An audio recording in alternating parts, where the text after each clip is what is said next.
ஒரு போராளி மகன் ஒரே ஒரு தேக்கு மரத்தை வெட்டிட்டாங்க. எங்க வெட்டினா? நாட்டுல இல்ல, அவன் வீட்டு வாசல்ல வெட்டிட்டான்.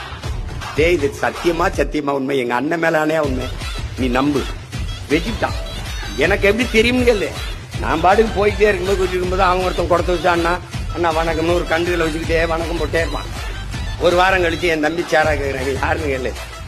அண்ணா என்னன்னு கேளுங்க, என்ன பண்ணிக்கிட்டு இருக்கான்னு கேளுங்க. என்னப்பா அப்படியே தலைவர் ஒன்றும் இல்லைன்னா அதை வந்துன்னா மரத்தை வெட்டிட்டேன். மரத்தை வெட்டிட்டியா? என்ன பண்ணி வீட்டுவாசல் ஒரு தேக்கு நினைச்சுன்னா வெட்டிட்டேன்னா அது தலைவர்கிட்ட போற யாரோ சொல்லிட்டாங்க. அதுக்கு கூப்பிட்டு தண்டனை கொடுக்கணும். என்ன தண்டனை? இந்த தேக்கு ஒரு மரம் வெட்டிட்டியா? ஆமாங்க, 1,00,000 மரக்கண்டு நட்டுட்டு வான்னு.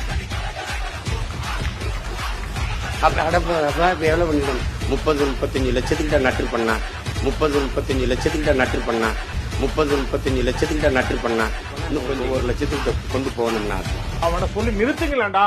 அவன் நிறுத்துற, அந்த லூசுக்கு மட்டும் வந்துட்டே இருக்கான் போடுறா. வர நிறுத்துற அவனை. பைத்தியக்காரப்ப எதுக்குடா வரீங்க எங்கெல்லாம்? டே டே, என் மூளை கட்டப்பல, என் முட்டாப்பல, என் மக்கட்ட